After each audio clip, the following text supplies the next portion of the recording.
Your life, your term show. Okay, did you want to start with the deficit or what? Well, yeah. Why don't? No, not the deficit. But Oh, you were talking total debt in the last 10 years, $1 trillion. Yeah, I think. It can't be $1 trillion. I swear, I think that's what I saw. They had $1 trillion in debt. I guess now that I'm saying it sounds wrong. Actually, okay. If our deficit is now we're going to check. What's your favorite AI? Hey, what's your favorite AI? Now I need to judge you based on how. Based on today, it's Grok, because I did a test between something with Grok and Gemini wasn't even close with its first answer. When I told it to go back and double check, it came closer, but I still think it was wrong. But it was, but yeah. So for now, I'll default to Grok. Okay, I just threw it in chat. How much debt has Canada added since 2015? Looking up Canada's debt. All right, let's give it a second, see what it says. It's nice when it gives you the logic, and you're like, holy cow, this thing's actually thinking it through. Well, especially when you just shared that logic of what you just shared. Yeah, it was awesome. So to give everyone context, I put in a 520-page report or something.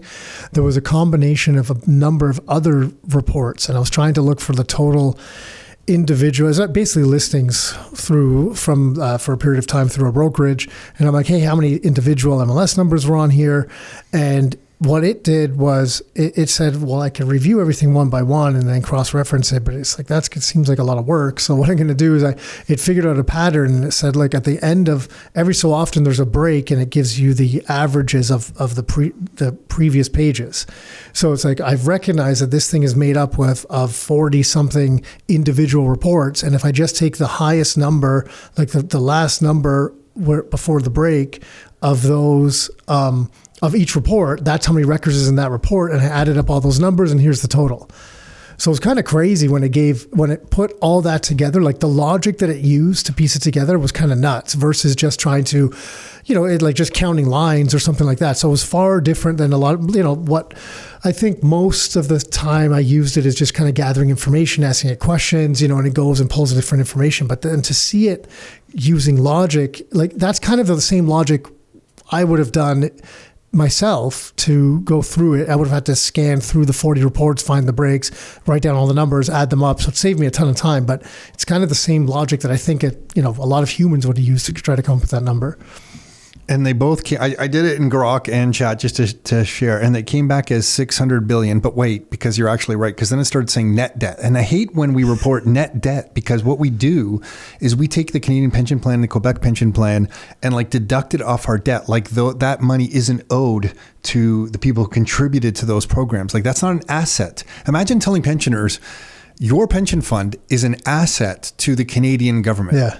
It's money owed. Yeah, we're just going to count it against it. They're basically counting it twice. So you're actually right. When I said, because it came back as net debt, I'm like, no, forget net debt. Just tell me gross debt. And let's see, Grok is saying, and I haven't been able to read this. So if anyone's fact checking me, I'm really just glancing at this while we're recording. It is $1 trillion. And then you're right. Holy shit. And then no, that's insane. And chat is saying, that was Grok, and chat's saying, yeah, chat's actually, when I said forget net debt, just tell me gross debt. It's saying 1.2 trillion. So I'd have to read what dates each are saying. But I mean, call it whatever. Just holy shit. Well, you had $1 trillion in debt in this country since 2015. 2015. And I mean, and you said it earlier, like, it was going to be some resemblance of that probably no matter which government was in power.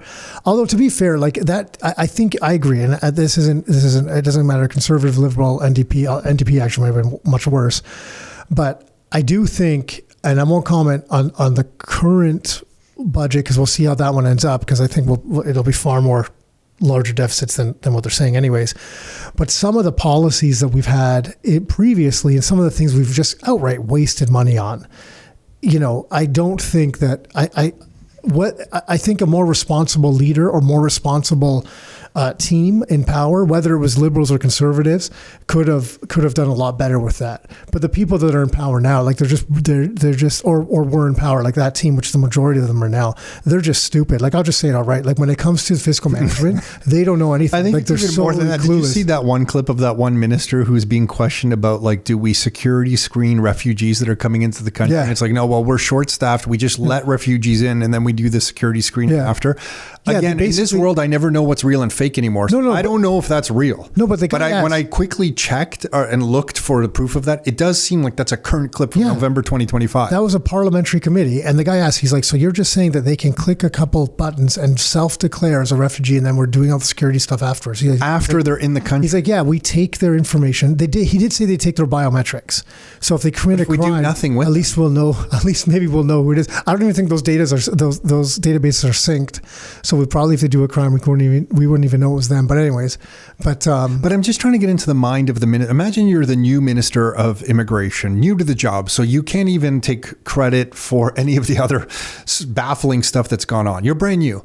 Wouldn't you, if you were being asked that way, like, why wouldn't you say just something like, I'm not sure why we did it like that before. I'm going to look into this because it seems a little incorrect, short staff or not, that we wouldn't do security screening for people who come into the country of Canada. What am I missing? Well, do they just fall on the answer he gave? They just fall on human rights and say everyone's entitled to. No, I think the answer he gave is better. It's more honest. The answer you're talking about is just that he was going to take it away and not even answer the question. He at least admitted, like, this is what we're doing. Now, the policy itself is stupid. It's just outrageous. Like, it's completely stupid, but it is what it is. It's happening everywhere. That's why I don't pay attention to politics. It's like, it doesn't even matter which party's in power. There's just, pick your flavor of silliness that's going on, and it's just done in different ways. I think it's like when I was working for the municipal government, it didn't matter what your intentions were coming into a specific role.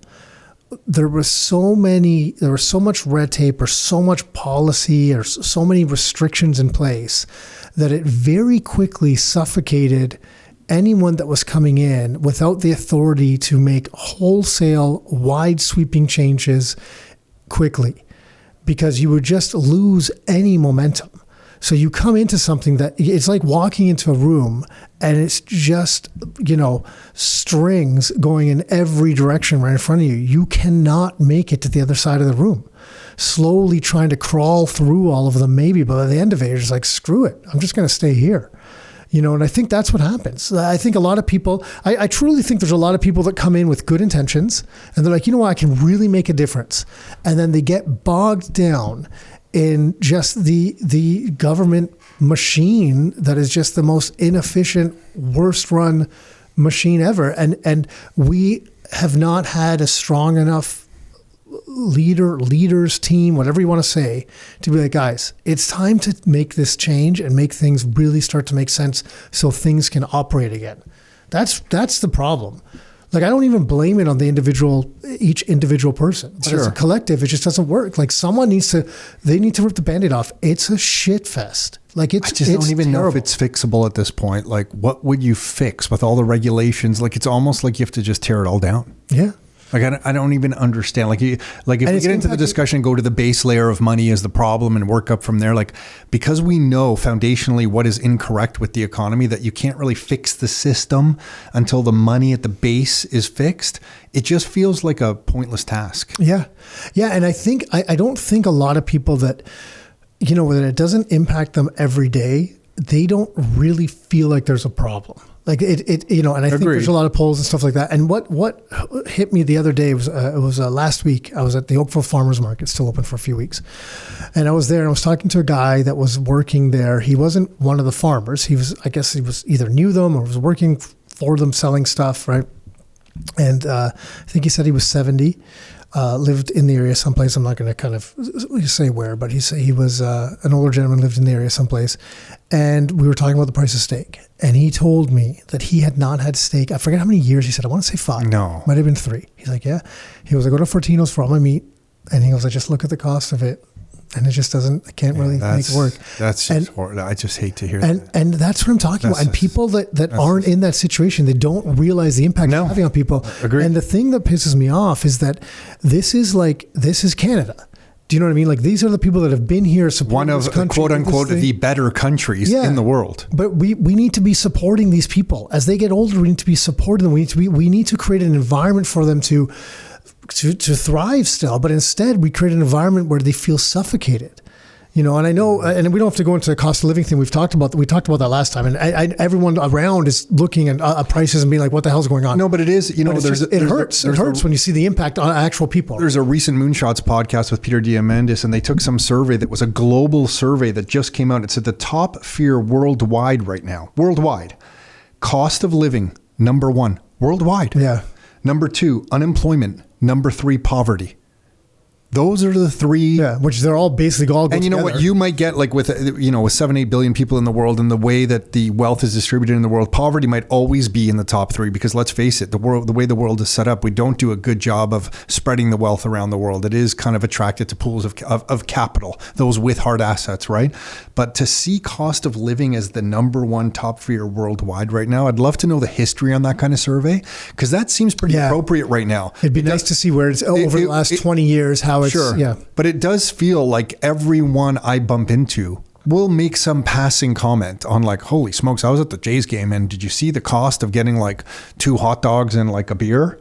Or, I was going down to the Leafs game, or I was, going with my kids to like the park and I stopped for some food at the grocery store. And did you see how much you get for $100? It's just everywhere. It doesn't matter what you're doing. The cost of living right now just seems like it doesn't matter your job, your employment, where you're living in the world. It's just top of mind for everyone. It's kind of shocking. You remember I was talking about with someone the other day, when we were kids, I swear I remember going to the grocery store. We would fill up the cart. Like we would do once a week grocery shopping. I'm sure there was a couple other things. Our dad would go to like the deli and stuff and get some bread, whatever. But for the most part, it was once a week grocery shopping. We'd fill up the cart and it was like $120. Like an expensive one might have been like, because when I was married, we had a budget of $100 a week. That's when Carol and I were married and Aiden was just born. We were doing 3 of us at $100 a week. If we did that seems crazy to think about. And I know this because I remember a few weeks we did $120 and we're like, we kind of splurged on some extra meat. And that took us to $120. Can you believe that? Yeah. Now the extra meat's $100. One good ribeye, thick ribeye from a butcher, you could be $52. Yeah. That's. But so you were down. But okay, so to give this some context, because I think we've kind of gone through this type of stuff. I have some bank stuff. You took a recent trip, which might give some kind of context to this, because you were in El Salvador checking kind of that out. Right? Yeah, I was down in El Salvador with Carol and Aiden at the Bitcoin Historico conference, and that was the first time they had done this. It's kind of the government agency in El Salvador that put this on, and I got to tell you, it's wild to be in a country where everyone in the country is positive on the leader. So President Bukele, everyone I spoke. It can't be everyone though. No, there's no. It was universal. They would all make a comment. Like some people will say he's controversial in that he's kind of sticking things down or shoving things down the throat of El Salvador a little too quick for them, and they don't believe it should happen in that way. But none of the people I spoke to, and that would be literally every tour guide, taxi, hotel staff, everyone I was bumping into was very proud that tourists were now coming, that it was safe. One of the taxi guys that drove me from my hotel to the Centro Histórico, like the old town part of San Salvador, he pointed at a guy. He said, see that guy sitting right there on that edge of that store? And he had his, how you kind of lean over your phone and you're texting on your phone with 2 hands, like 2 thumbs. Yeah. He's like, in this area, you would never do that 5-6 years ago. Somebody would come up and steal the phone. And if you tugged back on your phone, you would be under threat of getting killed. And that in this area, apparently in the country, there was something like 10 murders a day. Yeah, that's crazy. Now there hasn't been one in over 1,000 days. So no, it was universal, everyone. But they did say that there was some controversy around him. But overall, they all kind of shrugged and say, that's just people not liking the change. And the change from what they told me, one guy's pointing to the hospital. He's like, look, that's our new hospital, fully restored, a new shopping mall, multiple new shopping malls. There's a lot of poverty there still too. But you can tell it's a country that is kind of it's maybe what hit the bottom and now it's turning. And there's there's a brand new 7-story library that is one of the most beautiful libraries I've ever been. I think it was built 2 years ago. We walked through all the levels.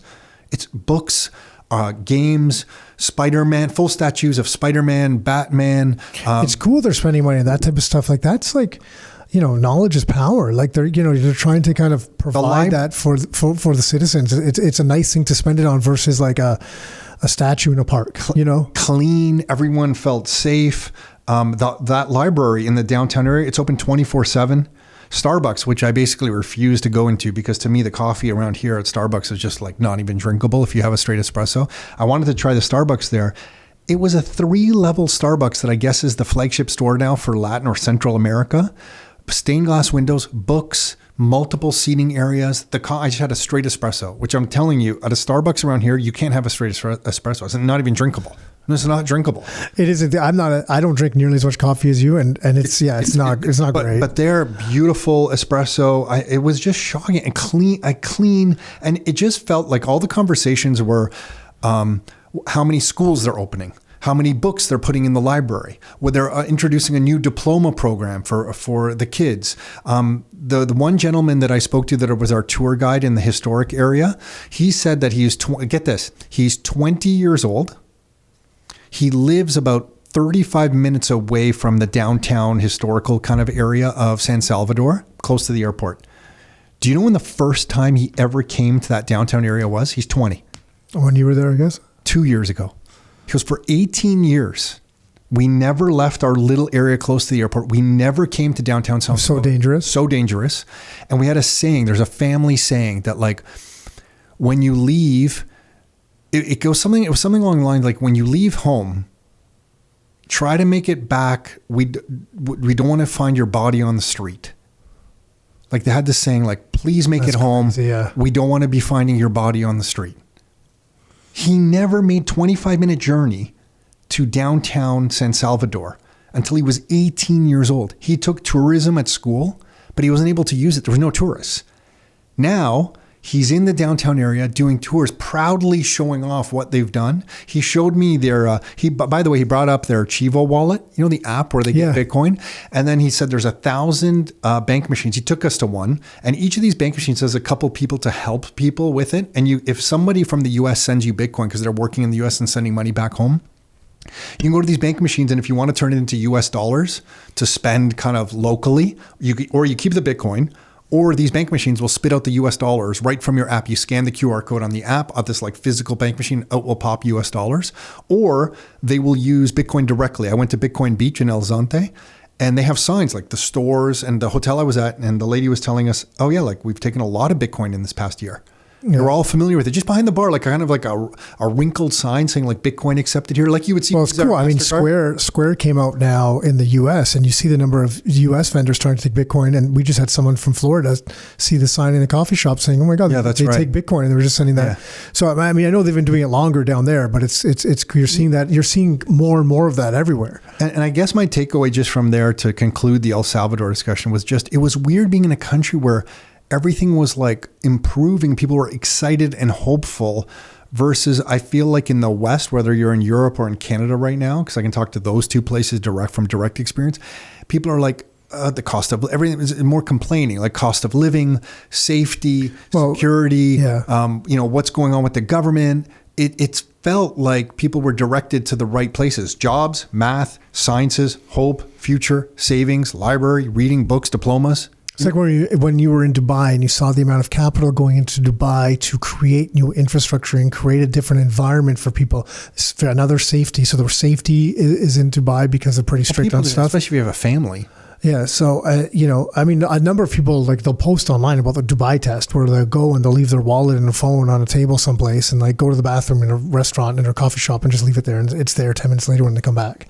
Mm-hmm. So you see that type of stuff happening in other places, which kind of is what people are after. I just spoke to someone, a friend of ours from upstate New York, that was just saying that he might go back to Europe because so you were talking about Canada and Europe, and there's people thinking in the US the same cost thing. Of living, or what is it? Cost of living's gone up a bunch. He was actually not a big fan of healthcare down there. Mm-hmm. He's like, it's just gone way out of hand. Because he goes, it's crazy. Like if you pay all this money for insurance, but then you can actually get the healthcare far cheaper if you don't have insurance. Like it's just like, it's a mess. Mm-hmm. What's happened down there. And then, what else was it? There was one or two other things. He basically was just saying like, it's just not what it used to be. It's kind of like the universal thing people are saying. They're just like, I don't know. It's just like something feels off. It's not what it was, and It's funny that you say that, because when I was down in El Salvador, I met a guy from Ireland who's thinking of moving back to Canada. He's Canadian, been living there for some time. And he's like, you know what? I don't know if I should move back to Canada, or like, should I come down to El Salvador for a little bit instead? And I feel like I met, there was people from Finland at this conference. I talked to an American from the New York area who's thinking of, one son is down in Costa Rica. They're thinking of maybe setting up a business operations for their current business in New York out in New Zealand. And everyone seems like, doesn't matter what part of the Western world you're from, everyone's like kind of confused and looking for a new home right now. Mm-hmm. Like, and even if you're not looking for a new home, you're just kind of like wondering, is this my place? Like when we grew up, I never really thought, am I going to have to question living in Canada for the rest of my life? Yeah, it didn't really cross my mind. And it could be an age thing. It could be just that we're of that age where that discussion, maybe you've been working for a few years now, you've been saving up and stuff, and you maybe have some financial means where you can have that discussion. Mm-hmm. But I do feel like it is more widespread than ever before. Yeah. Well, I do feel like there's a lot of young people that are having those thoughts at a point in their lives that when we were at that point in our lives, we weren't having those thoughts. And they might not have the, at different points in your life. Usually you're in a different financial situation. When you're younger, typically you have less finances, so they might not have as much finances, but they're still looking around because things have changed. Like, it's very clear that over the last 5-10 years, like, there's been a dramatic shift in the way things are operating in a number of different Western places, totally. And it's not, this isn't just a Canada thing. This is all over. So I think people are looking around at that and being like, okay, well, I kind of got to keep my eyes open or keep my options open. And everyone I talk to is like, if you're not keeping your options open, that's probably the biggest mistake. Whether or not you end up pulling the trigger or not, there's got to be something that you have, it's worth looking at different things. Hey everyone, before we dive back into the podcast, I've got a quick shout out about the Your Life, Your Terms report. This is Tom's weekly newsletter where he and Nick share real stories, experiences, and powerful insights to help you live life on your terms. Each week, Tom breaks down the economy, real estate, macro trends, and Bitcoin, and gives you actionable steps to make these insights work for you. No fluff, no vague predictions, just a clear path to thriving no matter what's going on in the world. Tens of thousands of Canadians are already getting the real information they need to level up their lives every week. I can honestly say it's the only newsletter that I've stayed subscribed to for years. It delivers real value that keeps me coming back for more. Join us and start getting the insights and tools to create the life you want, plus entertaining and inspiring stories from Tom and Nick along the way. Sign up for free at rockstarinnercircle.com/get-started and start living life on your terms. That's rockstarinnercircle.com/get-started. Your first step to living life on your terms. I want to share with you, just talking about how much the world is changing. I was listening to this podcast with this guy, Imad Mostak. I'm probably butchering his last name, but CEO of a couple AI companies, sold one, I believe, but still in the space. Super smart guy. He starts talking about the cost of deflation. Sorry, the deflationary cost of the deflationary impact of AI. But then he starts talking and he puts some numbers around it that, like, you're going to listen to this. I just kind of summarized it here. Give me 1 sec. Yeah, listen to this. He said, okay. He's like, humans speak, the way AI works, every little piece of information that it's processing is referred to as like a token. So like AI thinks in tokens, little chunks, words, concepts, cognitive steps, whatever however you want to refer to it. AI uses the concept of tokens. So if it's like a really complex AI task, it might use more tokens than a simple task. Okay, so that's kind of like how AI, when people use the word tokens with AI, it's little pieces or chunks of information that AI is processing. It's one way to describe it. And he kind of broke it down that in a way I'd never heard it before. He said humans speak about 20,000 tokens a day, and humans think internally about 200,000 tokens a day. So you think about 200 tokens and you speak about 20,000 tokens. So little units of information or whatever. I think 200,000. He said 200. Sorry, 200,000 is what we think a day, and we speak about 20,000 a day. So for a total of like 220,000. But then he started mapping the cost of that against AI. He said ChatGPT 3, so the older one, was $600 per 1 million tokens. ChatGPT 4.5 is $10 per 1 million tokens of processing. So it went from 600 for 1 million tokens of processing to $10. ChatGPT 4 Fast went to 50 cents from $10. So it went from $600 to $10 to 50 cents per 1 million tokens. 20 times cheaper. 20 times cheaper. So then he's like, well, if humans are doing roughly 200,000 tokens a day between their speech and their thinking or whatever, that's 73 million tokens a year at 50 cents per million tokens. A human's cost to replace their thinking, if you were just to say, okay, like you can replace this guy's thinking with AI, it's $36.50 a year. I know that clip of that podcast was great. It's $36.50 a year or 10 cents a day.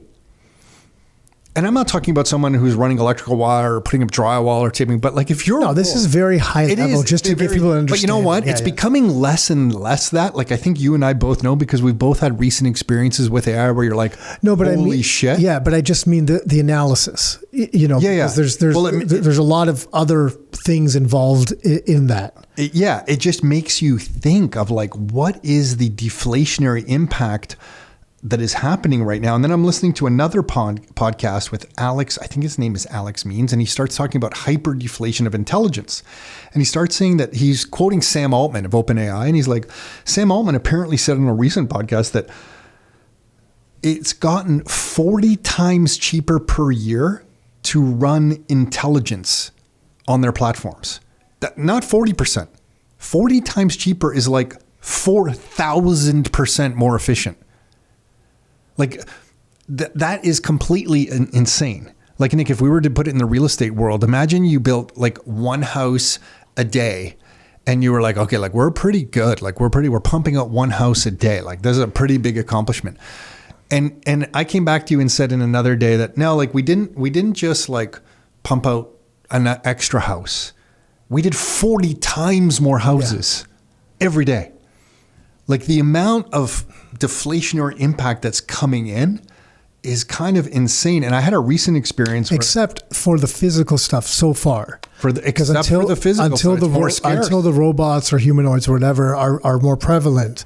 But as far as knowledge, like information intelligence. Yeah. And I think it's not. But it's like because a lot of that, I mean, some of that does, but a lot of that won't translate into housing, as an example, directly. No, not at all. Well, but indirectly it can, because indirectly, if there's job displacement and then causing affordability, then it can. But as far as the creation of new housing, like a lot of that stuff doesn't go there. It doesn't at all. Which is why I think anyone who's starting a new business, if you go into the trades or something physical, I mean, it seems like where that's the future at this point. I mean, anyone in a corporate white collar type job, I just don't see the future. I don't know. I just personally don't see the future in it unless you're regulated in an industry that has regulation. So like a real estate agent still has to have a real estate license in Ontario. Okay, you need somebody to sign off on a transaction. For now, but a lot of those things end up breaking. Yeah, they end up breaking. I just mean in the short term. No, I agree, but I'm just trying to think. Like it just seems like there's all sorts of there's doctors and accountants and lawyers and real estate and like there's all these different things, and they're like it's just an antiquated way to look at things that those industries are just being protected by that. And I'll look at it from the real estate side of things, like the way the boards are holding on to their business model. Like it's a little bit antiquated and you can see them struggling to just hold on to it. But it's just like, how long before that need is just not really there for these real estate boards? You've already seen some of them kind of become amalgamating, but then you still have these little segments of like these small little real estate boards. You're like, what is the purpose? Well, really, I mean, and then I think when apps came out to get comparables, you basically needed less of a real estate agent to run comparables because you could just look at comparables yourself. Yeah. So you needed that. But now when intelligence gets in there and does an even better job than a basic app can do, and you can just type in like, hey, I live at this address. Give me all the comparables with houses with swimming pools or non-swimming pools or two-car, like you can go. Yeah, the difference with that though, what's going to happen is it's only the data it has available to it. So as an example, anyone that's still an expert in their field is still going to be an expert in their field. But anyone that's below, call it the top 20%, that's where the trouble lies. Because if you're dealing with like a local, let's say you're dealing with like an Oakville real estate person, and someone's just asking for those comparables online, but this person has visited all these homes, so they know have local on the ground. They know what's going on inside. Right? In some professions, yes. In some professions, I would argue no, but absolutely, I'm in agreement. Some professions, yes, because if someone's been on the streets in those houses and can tell you why that particular house sold at that price because of like the well, you don't know. It's got a solid gold toilet worth $100,000. Like exactly. But then recently, I tried this detox protocol that really backfired and clogged me up and made me break out with acne on my face. And I've always struggled with some liver processing and some stuff. It's always been a bit of a challenge for me. And I just had enough. And I just took screenshots, pictures with my phone and threw it into ChatGPT. And it's like, oh, like, you know, you mentioned you have problems coming sometimes with your detox systems a little bit clogged up. This is going to make everything worse for you. And then you took this, because I took a picture of the other bottle and it said, you're like basically doubling down on the problem. And it gave me a guideline on how to fix all of this, unlike anything I've ever seen before, like in detail. And then it said, you know, if you're willing to share some blood work with me, I can actually go into the real-time state of your situation and give you even more detailed guidance. Really? So it proactively asked you for blood work? I don't know how, I'd have to scroll through the thread. It basically said didn't ask, I think it said with blood work. Oh, gotcha. I could do this. And that cued my thinking to like, should I do it? And I remember mentioning it to Carol for 2 days. I hemmed and hawed about it. I was like, I don't really know. Do I put my blood work in this? Oh, shit. I threw mine up as soon as I got it. I'm like, here. Yeah, okay. So I broke down and then it just went next level. And it said, oh my gosh, your blood work is showing exactly what you shared. And now I understand the details and where you are in this detox cycle and what you can expect. And it said what you can expect from weeks 1 to 2. And it went right through a 12-week kind of detox protocol and how I screwed myself up really badly and what to do. And then it starts making recommendations of what to take that I had never heard before and referencing medical studies that back up what it was giving. So then this is after 3 days of grinding this thing hard. Like I have this one thread now that I feel like is my personal freaking doctor. And I've been cherishing. It's the first time I've cherished anything on AI. I'm like, I'm keeping this thread. And I finally asked, I'm like, what did I said, great, thank you. So first of all, I'm thanking the AI, which is like, that's just ridiculous. But anyway, I said, how do you know all this information? And then it says, you're welcome. And great question. You know how it talks. I'm going to start telling it, just be a bit meaner. Like it's too nice. It said, I'm trained on huge amounts of medical, biochemical, and physiological knowledge. Not on your data, not on your private medical files. Interesting that I had to say that. But on public available peer-reviewed sources, including, listen to this list, human detox pathways, endocrinology, can't even say it, dermatology, sleep physiology, amino acid metabolism, organic acid testing interpretation, supplement biochemistry, exercise physiology, circadian biology, inflammation cascades, skin-gut hormone connections, pharmacokinetics of melatonin, glycine, magnesium. Okay, yeah, we get it. We don't need the I'm just scientific term. But I'm just going through the list here to your point of being an expert in the field. Whereas I agree with real estate, if someone was on the streets, they're going to have that. But somebody like who's a doctor can't keep on top of all. There's some doctors are going to freak out about what you're saying right now, saying like this is not good enough. But I think. My response would be, but you're not pouring over all this information. No, I know, but there's going to be some doctors that will leverage that in their own practice. Absolutely. Because then they can see you interpret it. Because there's certain things that when they see you physically and stuff, and they combine this data, which most doctors aren't doing. Let's be fair, they don't have the time. The system's not set up to it. But if you're doing a diagnosis and then running it through that, or you're taking the diagnosis from here and you're going to see the doctor to confirm it, it's probably the best of both worlds at this point. Sure, right? But number one, can't find that doctor. I mean, I know they exist, but they're not common. Yeah, so true. And then two, you're stuck then with any other doctor you can get.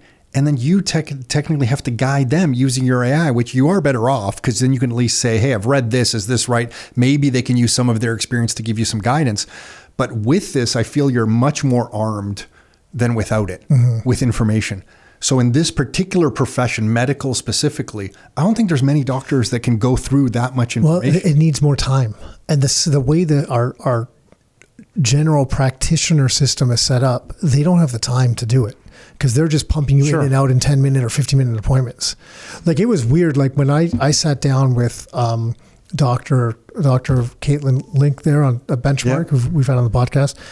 And when we went through the blood work and stuff that I did, and this is a whole different process, but we sat down for an hour going through the blood work. And like, but she's the exception. No, I know. But I'm just saying like every marker we went through and I was like, wow, this is this is very and it is the exception. There's a cost to it and stuff, and I get it, but it just mean that I'm like, that's a very different experience than I've ever had with a doctor trying to truly understand what's actually going on with myself in a proactive way versus like, hey, we'll run your blood, and if we see a problem, we'll let you know.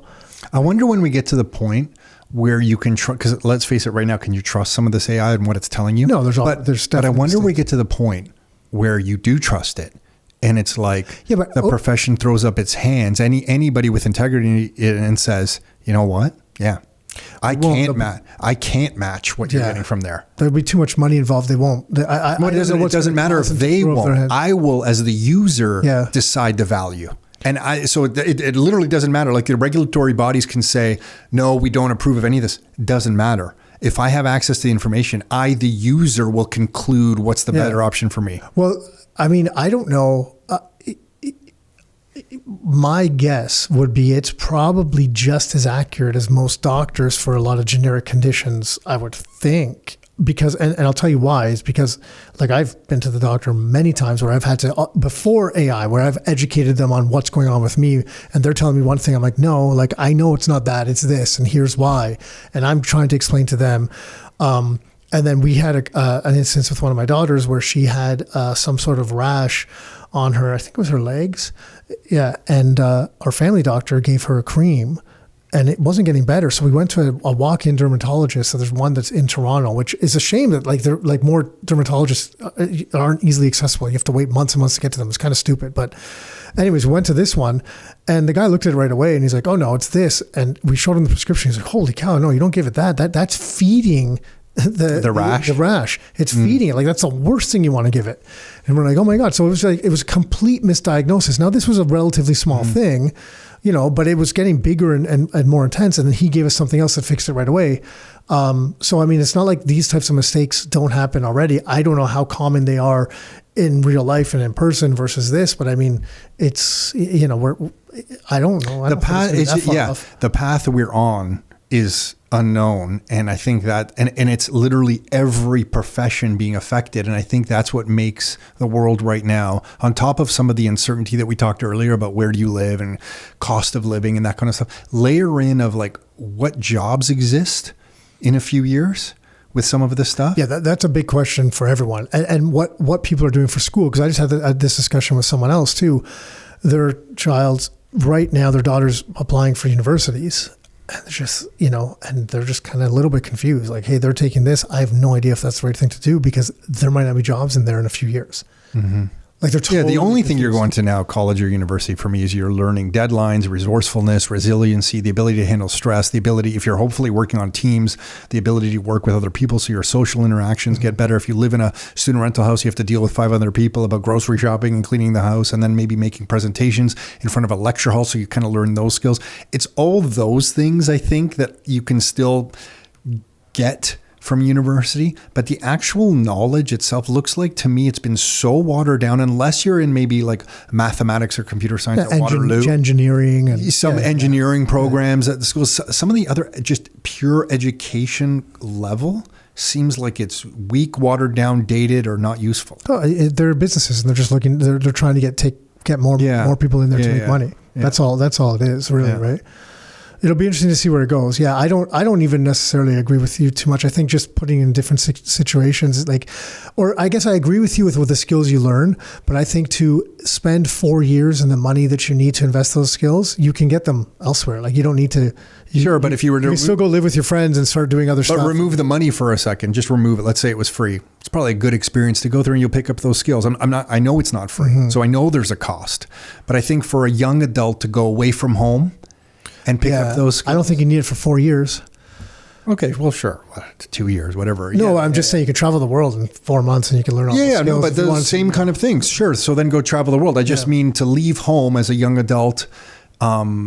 I think there is some value to that. And that's one way. Not everyone's going to go travel the world. No, you got to kick the kids out. Like even as much as you don't want to, kick them out and make them go do something. 100%. I don't want my kids to leave, but at the same time, they got to be, self-reliant. And then without that, if that's the way to get them to that point, then yeah. But I think what's happening now is it's the norm. People are like, oh, well, I don't really know, what to do, but this next step is like, now I go to university, and now it's more common. It feels like to go to university. So it's just this standard thing, which is, I'm like, it's lost its purposefulness. I think that's where the challenge is. But I lived at home, and I went to school, and I was self-reliant and independent. You know what I mean? Well, I lived at home too, and I don't know if our parents are going to listen to this, but we were kind of left on our own to figure things out. Yeah, after our parents got divorced, it was kind of like, I think it was like sink or swim. Yeah, I mean, which was good. But I'm at TD Bank trying to figure out why our bank accounts got frozen by CRA or something. But to your point, like I look back on that as like, that was really valuable. Oh yeah. So that's our education. That's why I agree with what you're saying. There's 100% value to that. Yeah. I just don't know the best way to get that, or there's no best way. I just, right now I think so many people are just looking at the one way, and I'm like, I feel like there's other ways too. There are definitely other ways. And you're reminding me of that book that I recently read called End Times, and I forget the author, but he basically kind of outlines that throughout history, when every society gets to a point where they're the middle class and kind of the upper middle class have so many of their offspring going to school and then feeling entitled to get a career that matches the level of their schooling, that the actual economy gets so top heavy that it can no longer provide those jobs to that many people. The civilization ends up crumbling. And it's kind of like exactly what we're starting to see today. Well, you just said, like, of all the people just telling their kids to go to university or college, and then everyone expecting to come out with these like bachelor degrees saying, hey, get me a job and I should be making this much money to have this kind of house, and it doesn't line up. And what that does, when it doesn't line up, it produces a revolution. And you can kind of feel that in the air right now. Like, there's a big part of the population in the younger generation, Gen Z for sure, that is like walking around saying, wait a second, why did we go to university? Like, I don't see myself getting the middle-class lifestyle that I was kind of maybe expecting. Yeah.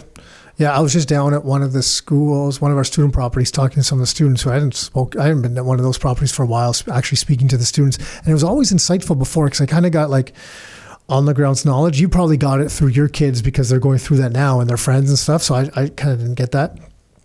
On the housing front, I guess kind of changing topics a little bit, but on education and housing, what I didn't know, this was by Mac. What they told me is that they, for the housing down there, because they're building this whole new student building, and it looks like it's a decent size, right? I'm like, so who's that for? And they said what had happened is that you used to be guaranteed a spot in res first year. But you were no longer, the spots in res, first it was you had to get over 80, then you had to get over 90 to be guaranteed a spot in res. And that they're looking at this student housing that their understanding of it is that Mac is now feels like they'll be able to guarantee a spot to all first year students again, which is interesting. And it goes back to this student housing, or this housing option for people as investing, as an investment. Is that because there's also, and I think we touched on this before too, but you keep seeing, I keep seeing these headlines for people like, oh, well, because student population's coming down, like it's going to be really big problems in student properties. And I can tell you they're around the major schools they're generalizing too much. Yeah. Around the major schools, what we're seeing is that is not the case at all. It's like the exact opposite. Mm-hmm. There is like no shortage of demand we're looking at doing a bunch of work to this place and adding maybe an extension or a floor or something like that. And these kids were just like, please don't kick us out. Like we don't know if we're going to find another place. Mm-hmm. And I'm like, no, we're not. That's not the point. Like we wouldn't do that to them. But there's just mm-hmm. And then there's these. It's too bad they're not leaving, because that property would be nice to do that full kind of renovation that you were talking about. Well, we can still do it. Yeah, we just have to do it after. But CIBC put out a chart recently, and that chart, if you looked at their forecast for the number of just overall students, of post-secondary students in Canada, it's supposed to dip probably not even 10%. Looking at this chart, there's no actual numbers there. It's supposed to, I'd say maybe 5% or somewhere between 5% and 10% from now and through 2026, only to go back up. And by 2028, which isn't a long ways away, right? 3 years, it's going to be back to where it was now, and then higher past that. That's even with these changes to international students, because of the increase because they see the international students coming back, and the increase in Ontario high school students that are going to university, because that number has increased. Sorry, not just Ontario, like across Canada, but the Ontario numbers increased from 80,000 to about 90,000 over the last few years as well. So that, which is what, a 15% jump, which is backfilling a lot of that type of stuff. So you're just kind of seeing, these trends. So everyone's always focused on the short-term immediate thing, like, oh my God, the sky's falling. I'm like, hey, just zoom out a little bit. Like, what's likely to happen here, right? It was interesting, I think, like 10 years ago when we started seeing like schools of like, remember the old building that we were in? There was like 2 different schools. The people who rented our own office, I think it was another school.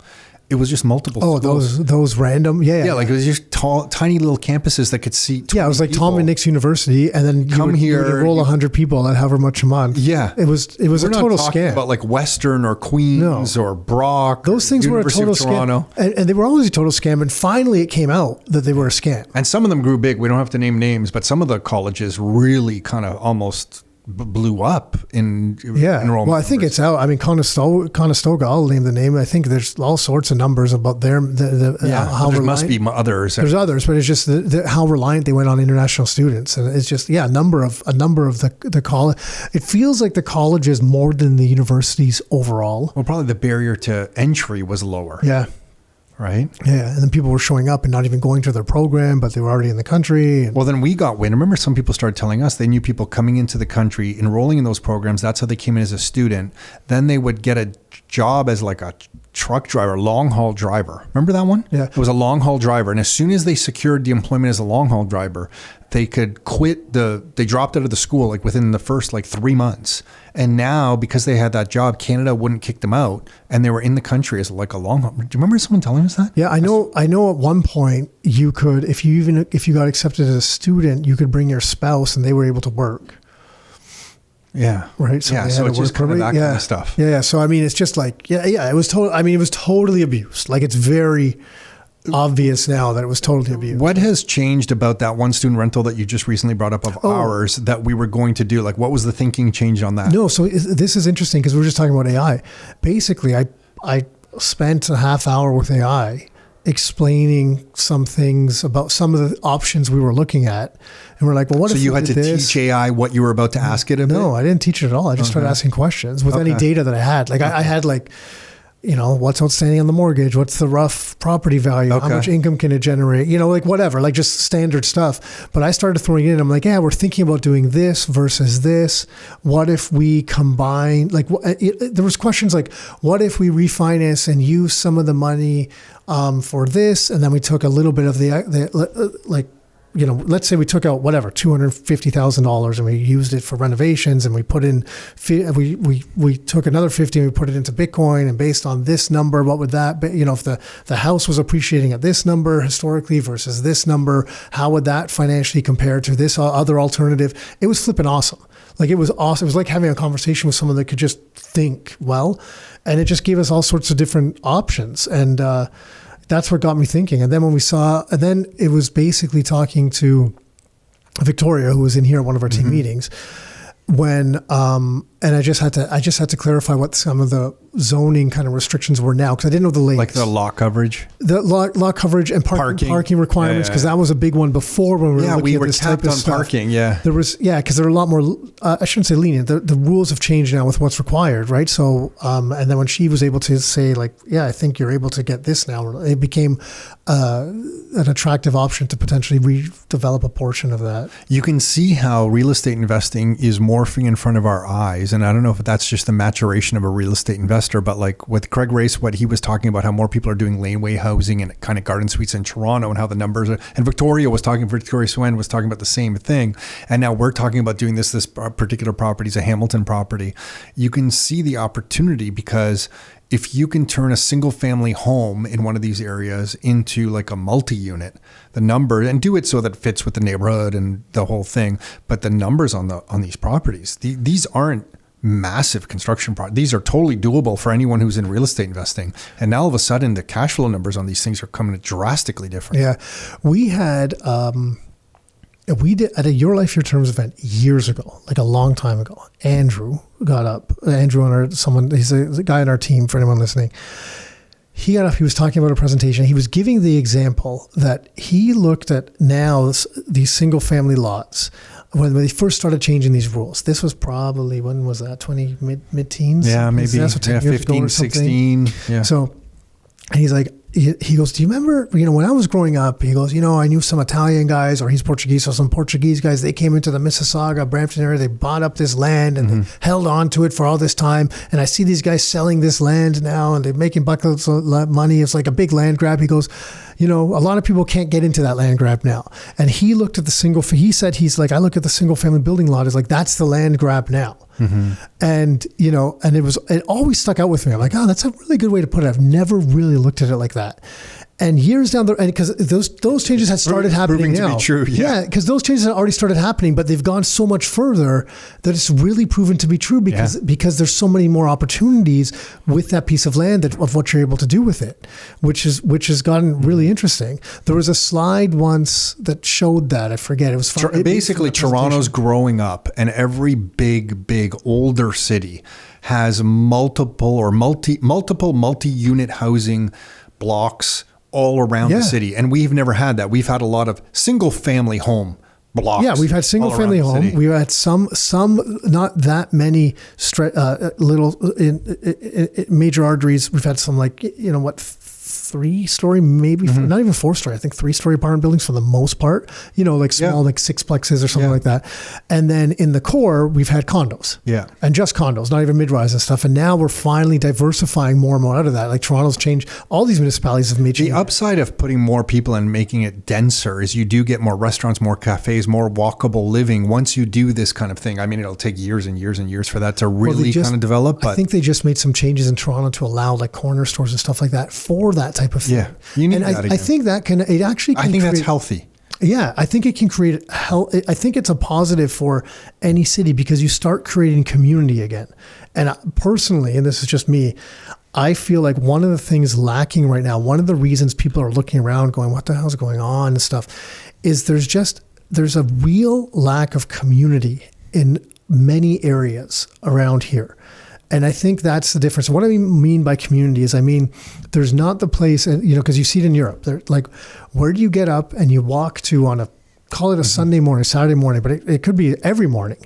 And you go get your coffee and you sit down for a little bit. You see some people there that and you bitch about the Leafs. You complain about the government. You talk about some funny story that's out insane. You laugh and say, okay, see ya. Have a good day.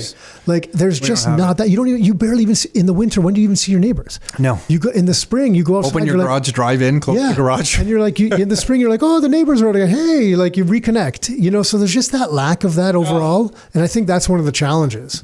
But anyway, so it's definitely a plus. I think more of that is like, I think it can really it can add to stuff. It's going to take some time, like you said. But. And to the value, and maybe this is a bit of nuance and a slightly different kind of take on the single family home lot. The single family building permits, the latest data just came out.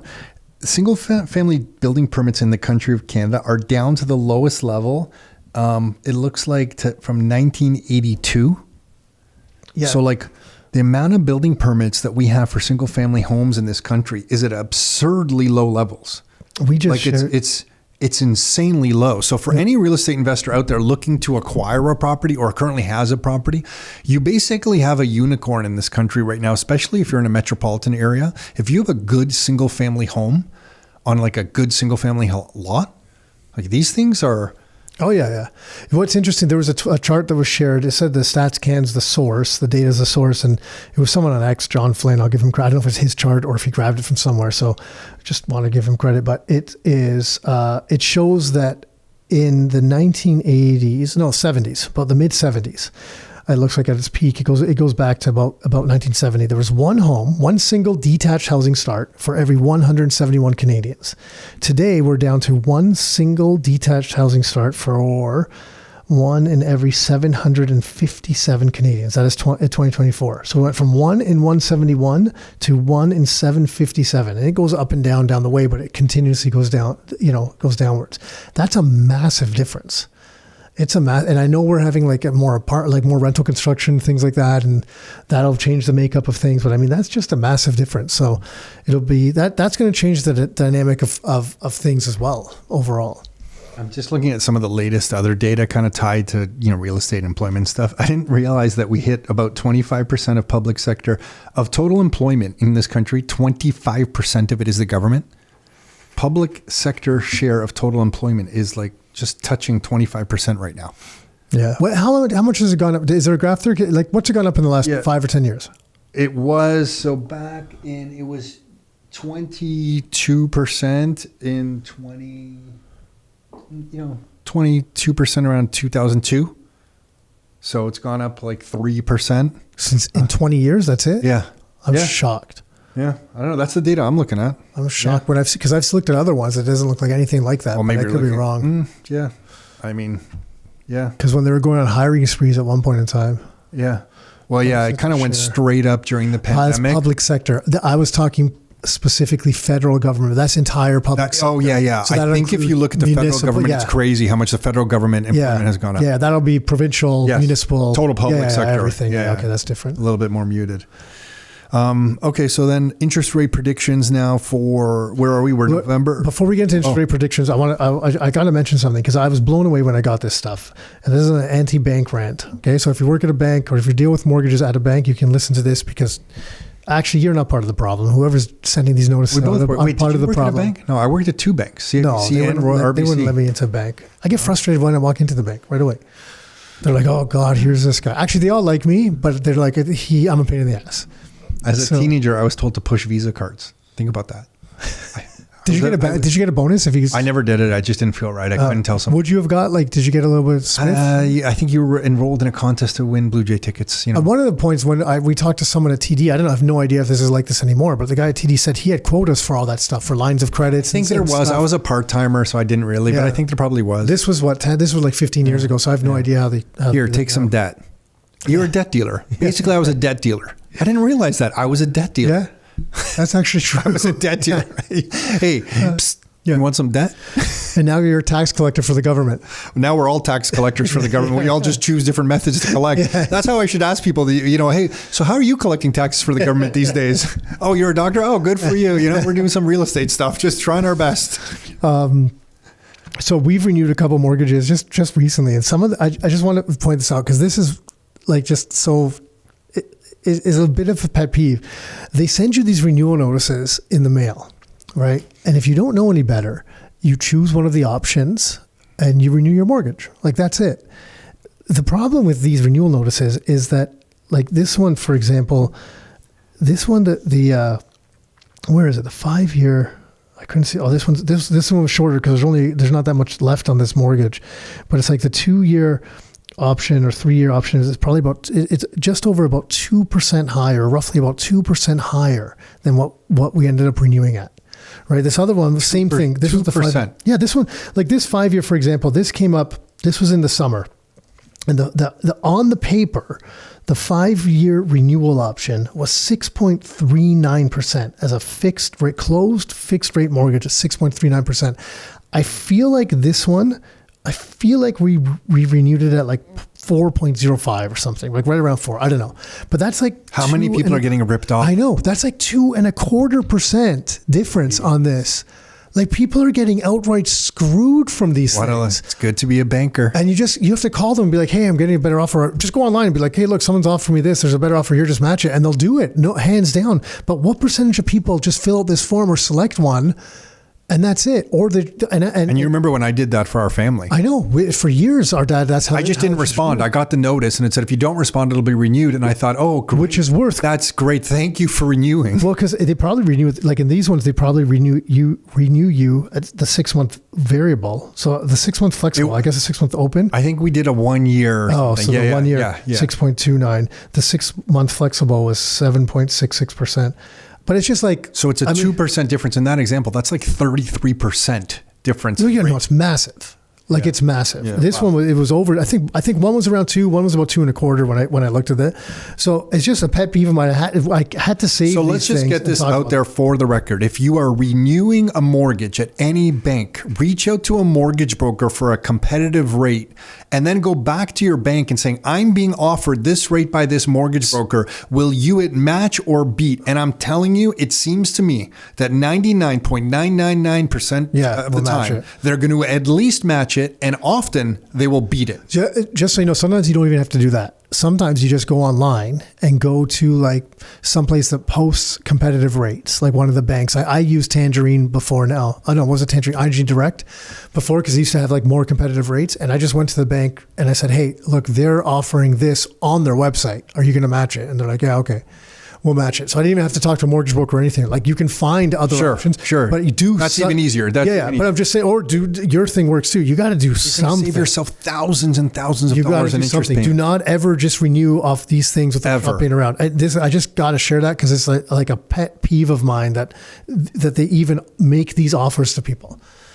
So, and if you work at the big 5 banks and you want to tell me why this is probably the people working at the banks believe us, and they're not the ones making these rules. I mean, so like, I'm not talking the end user, like the tellers there, the personal thing, but I'm like, if you're behind the scenes and you have any justification for this, I challenge you to share that justification anywhere and just bring it to our attention. I'd love to see that. Arm wrestle competition challenge. Yeah. We're going to have a cage match in this office. Okay, whoever can throw the person through the glass first wins. The real estate market is so slow in the country of Canada. I don't even know if interest rate changes will change it anymore, because so many people are worried about employment and different things. Like, it's basically a market psychology thing now. The country of Canada is facing to change the real estate market in a big way. Also, there's some sectors like the condo market that still have some supply to work through and be absorbed into the market.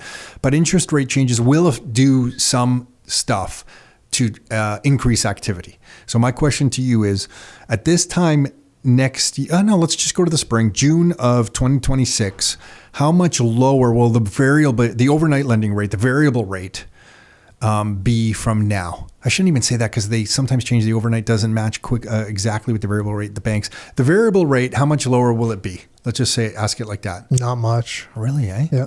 So you don't think I think it'll be 3/4 of a point lower. No, maybe half point. Oh, okay. So we're pretty close. Yeah, but that's not much. That's 2 quarter point cuts. I don't know. Yeah. 3/4 of a point, I think, is a lock at this point. Wow, I can't believe I said that. A lock.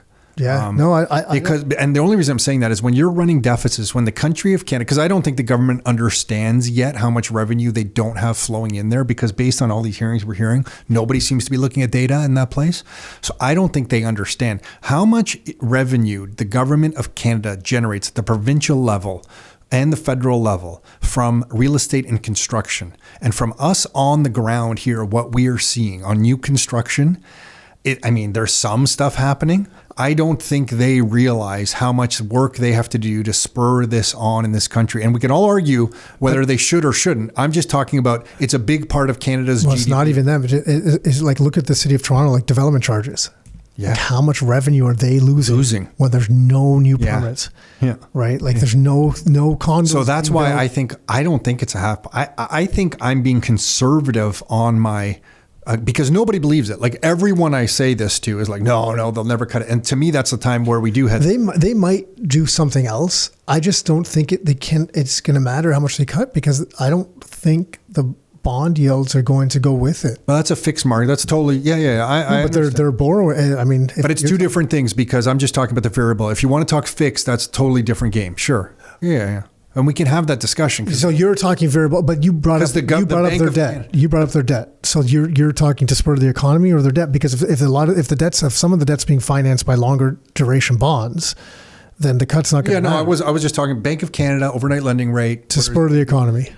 What would that do to the variable rate? How much lower it would be? Mm-hmm. No impact on just where is it going to be. Mm-hmm. But if you want to talk about the debt load, then to me, that's another reason why I think yield curve control, where the government comes back in with something to say, hey, bond market, you don't like what Canada looks like, rates start spiking up, we're going to have to step in here and buy some of these bonds to keep these rates lower on the fixed rate as well. I don't think that happens next year, though. Things are kind of blowing up right now in the global markets. You see what's going on with the Japanese. Yeah, but I don't think they're going to do that directly. I don't know. It'll be, I mean, maybe.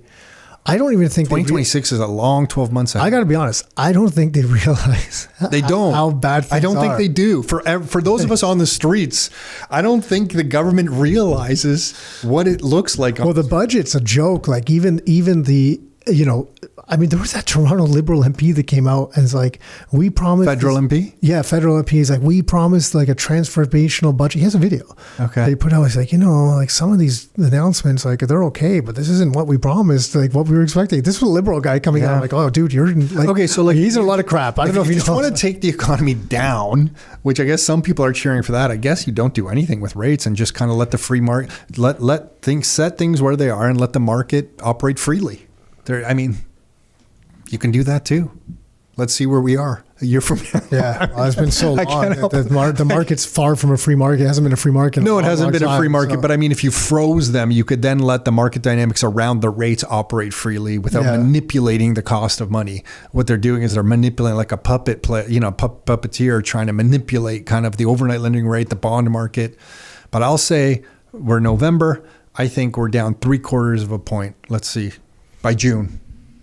But yeah, what about, I'm curious, December. You think they're cutting in December? I think there's a cut. I don't think so. I know. Most people are leaning January. Most people are saying January. I like just going against the grain because they just have to feel like there's. Yeah, it's not that bad. We got everything under control. We're not cutting rates. I don't know. The way the market's operating, we're recording this. What's the date? November. I don't have the date. That's true. Things could go squirrely really soon. I feel like things are a little squirrely. What is it? Today's Wednesday, November 19th. We're recording this. Kind of the market's there's a lot of things. There's a lot of things shaking. I don't know. I think December is a cut. It's just funny, but like when I see all the, like a lot of people talking about it, they're still so focused on this like inflation and employment number. And I'm like, yeah, don't you like, there's so much more going on. The Bank of Canada has moved on. Well, the employment number they're after, but you're right. It just seems like, wrong focus. Cool. That's it. That's it. Thanks, Nicholas.